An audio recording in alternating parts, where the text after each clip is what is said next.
ఈ వీడియోలో మనం పైథాన్లో ఎక్సెప్షన్ హ్యాండ్లింగ్ ఏ విధంగా చేయొచ్చో చూద్దాం. మరి ఇక్కడ ఎక్సెప్షన్ అంటే ప్రోగ్రాంలో వచ్చే అబ్నార్మల్ సిచ్యువేషన్ని లేదంటే అబ్నార్మల్ కండిషన్ని మనం ఎక్సెప్షన్గా చెప్పుకోవచ్చు. మరి ఈ యొక్క అబ్నార్మల్ కండిషన్ లేదంటే ఎక్సెప్షన్ వచ్చినప్పుడు ప్రోగ్రామ్ ఫ్లో ఆగిపోతుంది, మధ్యలో కంటిన్యూ కాకుండా, అంటే statement by statement programme execute అవుతున్నప్పుడు ఎక్సెప్షన్ వచ్చినప్పుడు మిగతా స్టేట్మెంట్స్ అన్నీ రన్ కాకుండా మధ్యలోనే ప్రోగ్రామ్ హాల్ట్ అయిపోతుంది. మరి అలాంటి ఎక్సెప్షన్ సిచ్యువేషన్ని మనం హ్యాండిల్ చేసే మెకానిజంనే ఎక్సెప్షన్ హ్యాండ్లింగ్ అని చెప్పేసి అంటాం. సో ఈ ఎక్సెప్షన్ హ్యాండ్లింగ్ ద్వారా మనం ఆ యొక్క ఎక్సెప్షన్ని హ్యాండిల్ చేసి దానికి ఆల్టర్నేటివ్ వేని షో చేయడమే ఈ యొక్క ఎక్సెప్షన్ హ్యాండ్లింగ్ మెకానిజం యొక్క ముఖ్య ఉద్దేశం. అంటే ప్రోగ్రామ్ టర్మినేట్ కాకుండా మధ్యలో దానికి ఆల్టర్నేటివ్ వేని షో చేసి ప్రోగ్రామ్ని కంటిన్యూ చేయడం. ఓకే, మరి ఈ యొక్క ఎక్సెప్షన్ హ్యాండ్లింగ్ సింటాక్స్ చూసినట్లయితే మనం ట్రై బ్లాక్ అని చెప్పేసి అంటాం. ఈ ట్రై బ్లాక్లో ఇక్కడ మెలిషియస్ కోడ్ అని ఇచ్చున్నది. అంటే ఏ కోడ్ అయితే మనం మెయిన్గా రన్ చేయాలనుకుంటామో ఆ కోడ్ను మొత్తం ట్రై బ్లాక్లో పెట్టాలి. అంటే ఏ కోడ్లో మనం ఎక్సెప్షన్స్ రైజ్ కావచ్చు అని ఎక్స్పెక్ట్ చేస్తామో దాన్ని మనం ట్రై బ్లాక్ కింద పెడతాం. అంటే నెంబర్ ఆఫ్ స్టేట్మెంట్స్ ఉండొచ్చు అనమాట. ఆ ట్రై బ్లాక్లో ఉన్న స్టేట్మెంట్స్లో ఎప్పుడు ఏ ఎక్సెప్షన్ రైజ్ అవుతుందా అని ట్రై చేస్తూ ఉంటుంది ట్రై బ్లాక్. ఓకే, మరి దాని తర్వాత ఎక్సెప్షన్ 1, ఎక్సెప్షన్ 2, ఇట్లా ఎన్ని ఎక్సెప్షన్స్ మీరు ఆ యొక్క ట్రై బ్లాక్లో రైజ్ అవుతాయో ఆ యొక్క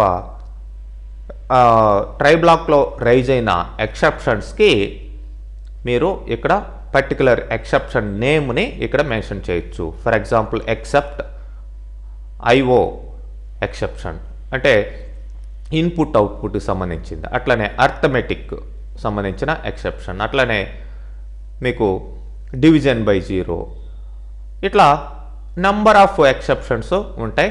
ఆ పర్టికులర్ ఎక్సెప్షన్ రైజ్ అయినప్పుడు ఏ కోడ్ ఎగ్జిక్యూట్ చేయాలో ఆ కోడ్ని మనం ఆ యొక్క పర్టికులర్ ఎక్సెప్షన్ కింద స్టేట్మెంట్ బై స్టేట్మెంట్ రాసుకోవడం జరుగుతుంది.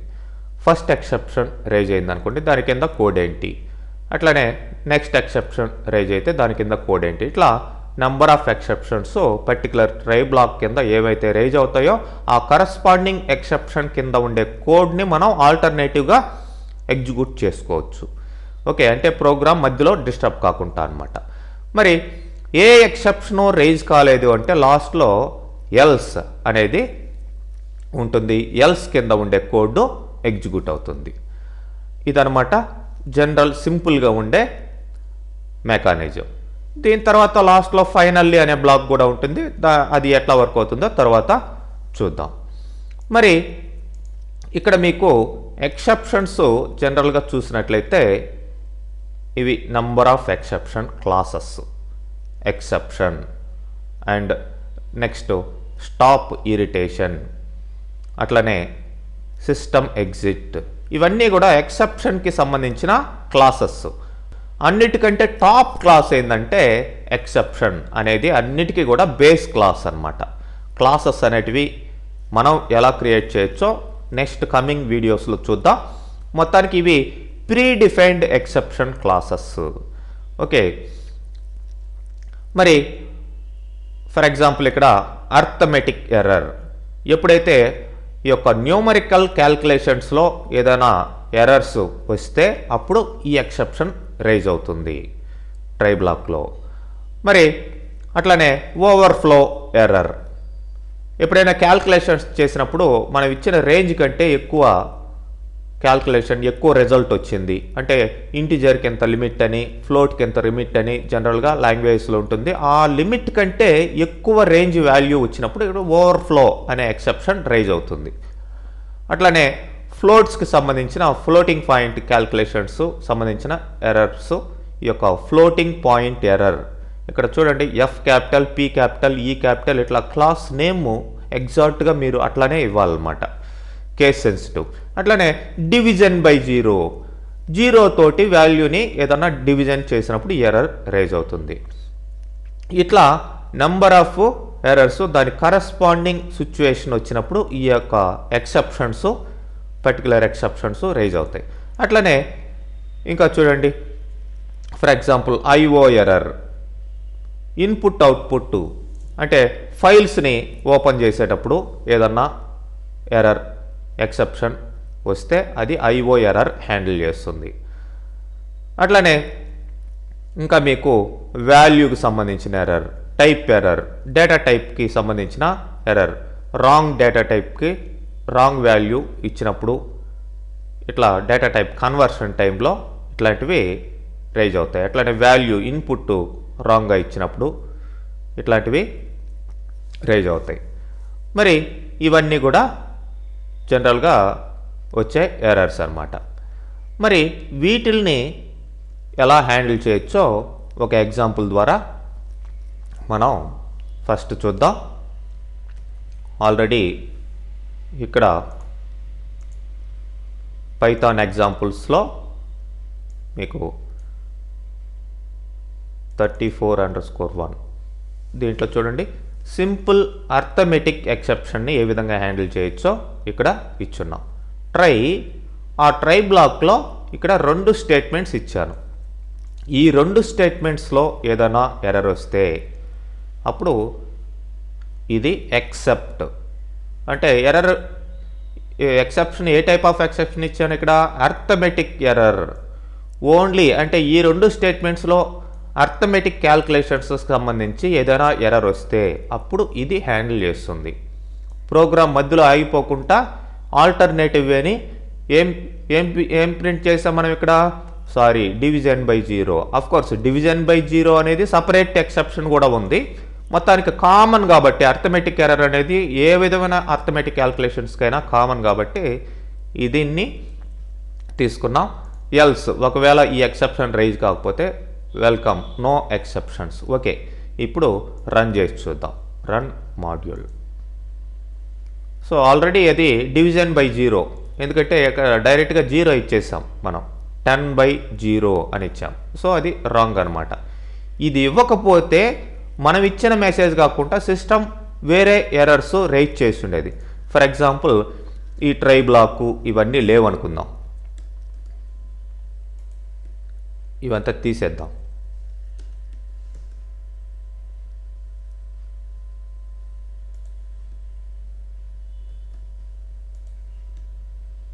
వీటినంతా కామెంట్స్లో పెడుతున్నాను, జస్ట్ ఈ 2 స్టేట్మెంట్సే ఉన్నాయి. ఇప్పుడు రన్ చేద్దాం.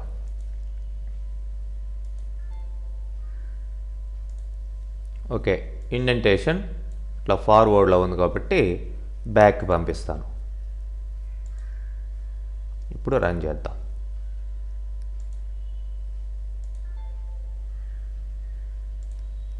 ప్రింట్ని కామెంట్ పెట్టలేదు. ఓకే, వన్స్ అగైన్ F5 చూడండి, ఇది అబ్నార్మల్ అయితే సిస్టమ్ జనరేట్ చేసింది. సేమ్ డివిజన్ బై జీరో అని మధ్యలో ప్రోగ్రామ్ ఆగిపోయింది, సిస్టమ్ ఎర్రర్ని ఈ విధంగా జనరేట్ చేసింది. ఇట్లా సిస్టమ్ జనరేట్ చేయకుండా మనం ఆల్టర్నేటివ్ వేని మనం ఓన్ మెసేజ్ ఇచ్చుకొని మనం ఇట్లా ప్రోగ్రామ్ ఇంటరప్ట్ కాకుండా, అంటే నేను ఇక్కడ మెసేజ్ మాత్రమే ఇచ్చాను, మెసేజ్ కాకుండా మీరు ఆల్టర్నేటివ్ ఏంటి దానికి అనేది మీరు షో చేయొచ్చు అనమాట. సో అదే ఇది తీసేస్తే ఆ ఎర్రర్ రాదు.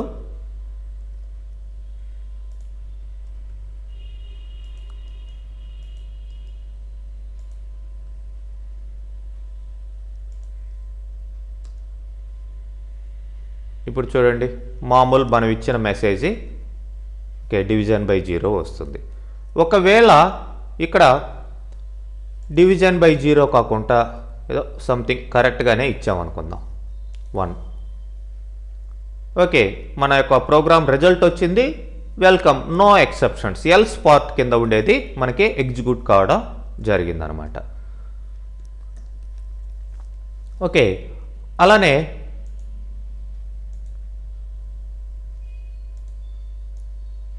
ఇంకొక ఎగ్జాంపుల్ చూసినట్లయితే ఇక్కడ handling IO exception, input output ఎక్సెప్షన్ని ఇచ్చాం. ఇక్కడ ఒక ఫైల్ని ఓపెన్ చేస్తున్నాం రీడ్ మోడ్లో, మై ఫైల్ డాట్ టెక్స్ట్ అనే ఫైల్ని రీడ్ మోడ్లో ఓపెన్ చేస్తున్నాం. అంటే మై ఫైల్ డాట్ టెక్స్ట్ అనేది ఆల్రెడీ ఉండాలి. ఓకే, ఉంటే దాన్ని ఓపెన్ చేసి కోర్స్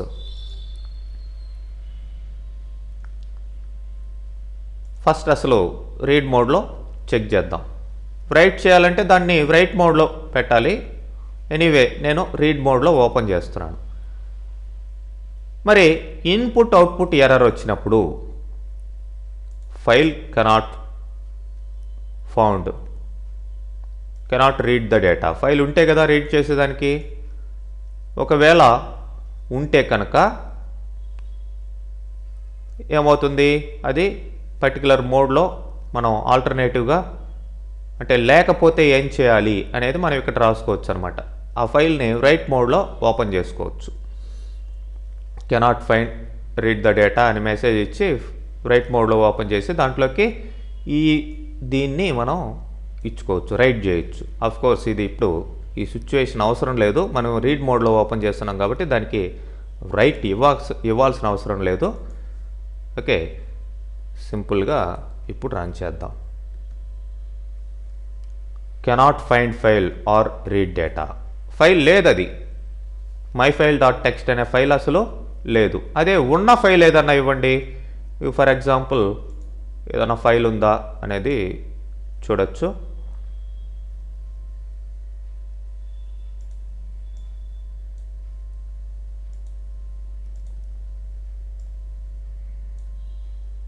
xyz.txt అనేది ఉంది ఆల్రెడీ.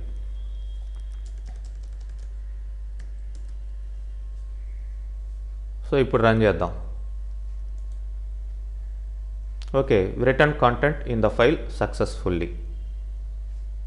సక్సెస్ఫుల్గా దాంట్లోకి ఇన్ఫర్మేషన్ని రాసింది xyz.txt అనే ఫైల్లోకి. మీరు కావాల్సింటే దాన్ని వెళ్ళి ఓపెన్ చేసి చూడొచ్చు. ఈ యొక్క కోర్స్ ఈ రైట్ మెసేజ్ తీసేసాం మనం అండ్ రీడ్ మోడ్లో ఓపెన్ చేసాం. రైట్ చేసి దానికి లేదు, కాకపోతే ఇక్కడ మెసేజ్ ఎట్లా ఇచ్చాం. ఓకే, దీన్ని తీసేసి మనం రైట్ చేయటం లేదు కాబట్టి ఈ మెసేజ్ కూడా రిమూవ్ చేద్దాం. ఇక్కడ ఫైల్ ఓపెన్డ్ సక్సెస్ఫుల్లీ అని మెసేజ్ ఇద్దాం.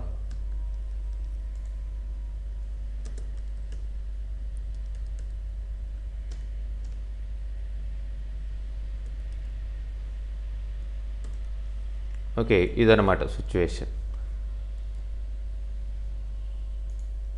ఈ ఫైల్ లేకపోతే మనకి ఈ మెసేజ్ వస్తుంది, ఎర్రర్ అయితే రాదు. మనం మెసేజ్ని మనం ఓన్గా ఇచ్చుకున్నాం. అదే మై ఫైల్ అనేది ఇస్తాం. మై ఫైల్ ఇచ్చినప్పుడు కెనాట్ ఫైండ్ ఫైల్, ఆ ఫైల్ లేదు. మొత్తానికి ఎర్రర్ అయితే రాదు. మనం ఇచ్చిన ఆల్టర్నేటివ్ వే ఇక్కడ ఉంటుంది. ఇక్కడ ఏం చేయొచ్చు, మనం ఆ ఫైల్ని కొత్తగా కావాల్సింటే క్రియేట్ చేసుకోవచ్చు.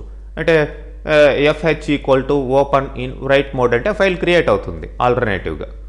దాన్ని మళ్ళీ ఓపెన్ చేసుకోవచ్చు. ఆ స్టేట్మెంట్స్ అన్నీ మీరు కంటిన్యూ చేసుకోవాలన్నమాట. ఓకే, అట్లనే ఇంకొక ఎగ్జాంపుల్ మనం చూసినట్లయితే ఎగ్జాంపుల్ ఆఫ్ నో ఎక్సెప్షన్స్. ఏ ఎక్సెప్షన్స్ ఇవ్వలేదు అనుకుంటే,